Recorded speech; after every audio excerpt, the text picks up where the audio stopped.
All right, so today we're diving into something pretty interesting, uh, something you, our listeners, actually sent our way. And it really got us thinking. Oh, yeah. It's all about the power of saying less.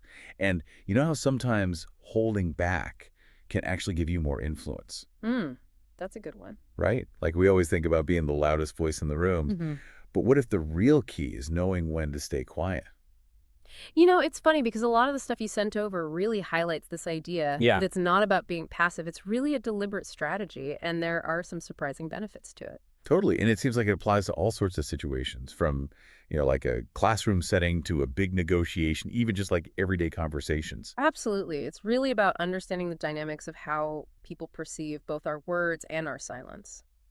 So let's break down this whole idea of less talk equals more power. Yeah. Because on the surface, it sounds a little like like a fortune cookie wisdom kind of thing.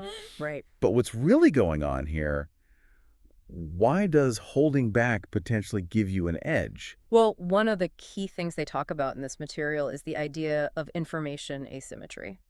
Okay. So the more you talk, the more you inevitably reveal about yourself, right? Your weaknesses, your intentions, your strategy.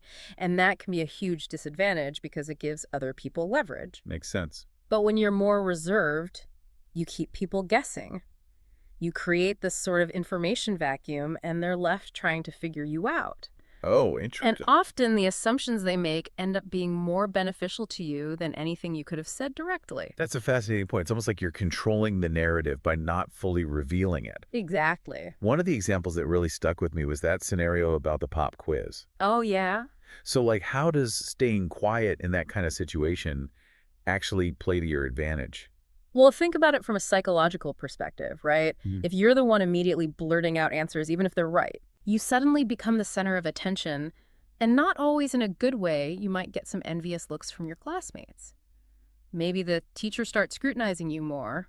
Oh, yeah, I can see that. But if you stay calm, focus on your own work, and then confidently turn in a perfect score, it sends a totally different message. Like, oh, wow, they really know their stuff. Exactly. Your success speaks for itself, and you've avoided all that unnecessary attention and potential drama. So it's almost like letting the outcome be the statement rather than all the talk leading up to it. Right. It's about the result, not the commentary. I like that. And it seems like this idea of being selective with your words really makes the things you do say carry more weight. Hmm. Like if someone's generally quiet when they do speak up, people tend to listen more intently. Yeah, absolutely. I think that goes back to our basic human wiring. We instinctively associate infrequent speech with thoughtfulness and deliberation. When Wow. someone isn't constantly chattering, their contributions feel more considered, more